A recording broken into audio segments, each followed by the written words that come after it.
Good day, learners. Today we are looking at the poem entitled Love Poem for My Country by Sandile Dikeni.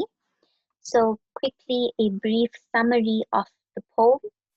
In the poem, Love Poem for My Country, the poet and anti apartheid activist Sandile Dikeni composes a praise song for his native country, South Africa. He praises the country's beauty by linking its physical riches with its positive emotional and political qualities. Through various poetic devices and figures of speech, the poet illustrates and celebrates his country's love, peace, joy, health, wealth, and unity amongst its people.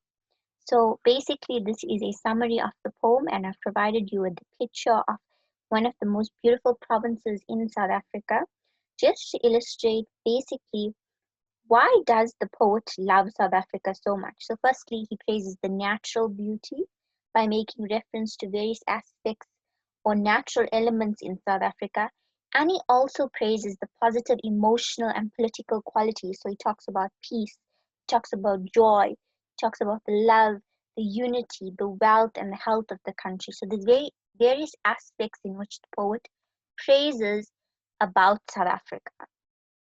So quickly, we're going to read firstly the poem.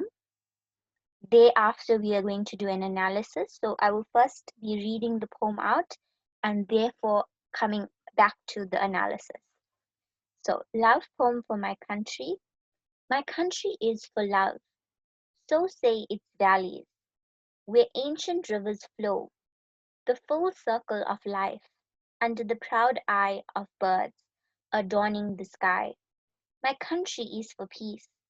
So says the fount, where reptiles caress its surface with elegant motions glittering in their pride. My country is for joy. So talk the mountains, with baboons hopping from boulder to boulder in the majestic delight of cliffs and peaks. My country is for health and wealth. See the blue of the sea, and beneath the jewels of fish, deep under the bowls of soil. Hear the golden voice of a miner's praise for my country. My country is for unity. Feel the millions, see their passion. Their hands are joined together. There is hope in their eyes. We shall celebrate. So, very basically, this is a poem where the speaker praises South Africa and all the aspects of it. We're looking at the first line and says, My country is for love. Now, the first stanza, or the first line of the stanza rather, my country, this is repeated throughout the poem in every stanza where the poet says, My country is for love or my country is for peace. This repetition, so the literary device that is used here is repetition, and it is used to unite the stanzas and to emphasize the idea that South Africa is the poet's country. It shows belonging, it shows ownership, that the poet loves South Africa, and it says, My country is for love. So the repetition there is important. So say its valleys. Now, this is a personification. Now, if you would recall that personification refers to giving human qualities to inanimate objects. So here, the valleys are given the personified as speaking. So they're given the ability to speak. Where ancient rivers flow. Ancient there, this word is important because it emphasizes the history and heritage of South Africa, the full circle of life. Under the proud eye of birds. This is a metaphor adorning the sky. So if you go on to the next one, and the next stanza, they also talk about repetition there. My country is for peace. So says the fount, again repetition, where reptiles caress its surface with elegant motions glittering in their pride. Here there's reference to reptiles and their skin glittering. If you think about a snake and how its skin looks, this should give you an image of what they're talking about here. If we go on to the third stanza, again repetition.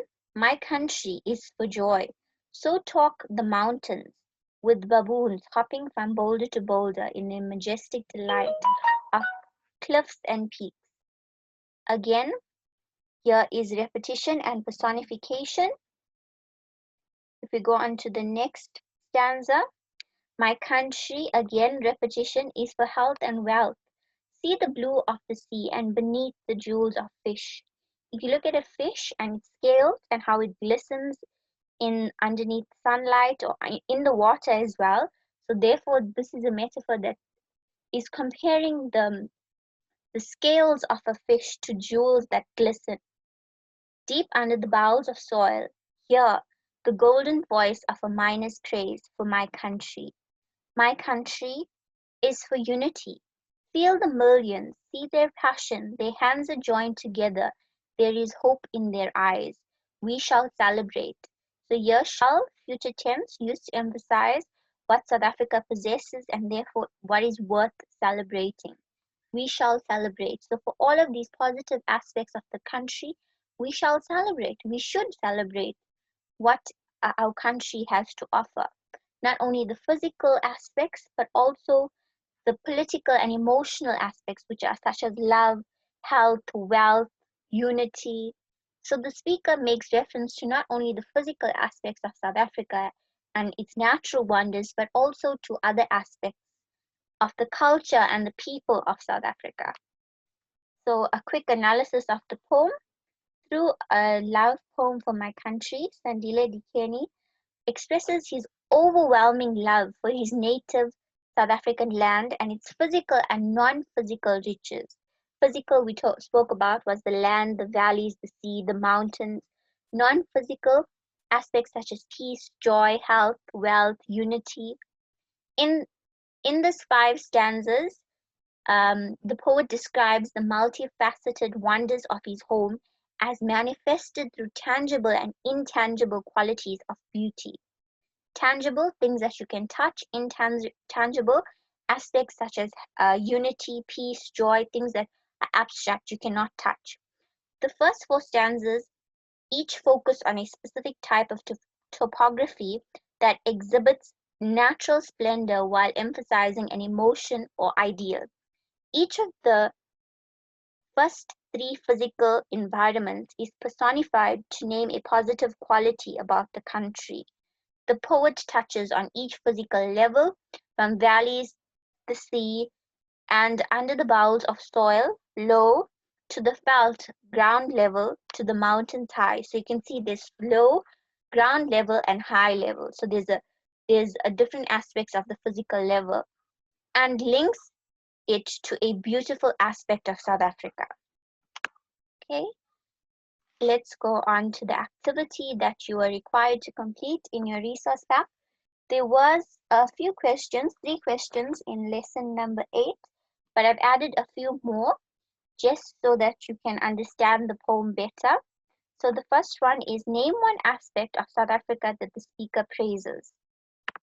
So in this poem, you should be familiar with the aspects that the speaker praises, and this is clearly evident in the beginning of each stanza, whereby the speaker praises South Africa's love, peace, joy, health, wealth, unity amongst its people, and these are evident in each stanza. If you look at 1.2, explain what is personification, and we've discussed this. It refers to giving human qualities to inanimate objects. 1.3, refer to line 2. So says the valleys. Identify and explain the effectiveness of this figure of speech. So the figure of speech is personification, and a valley is given the human quality of speaking. This is effective because the poet refers to the natural elements such as valleys, fells, and mountains to be the witness to the positive aspects of South Africa. So they say this as evident in, for instance, stanza 1, where they say, my country is for love, so say its valleys. So the valleys say this. If we go on to number 1.4, comment on the suitability of the last line, we shall celebrate. Now this is written in future tense. Shall is future tense and is used to emphasize what South Africa possesses and therefore what is worth celebrating.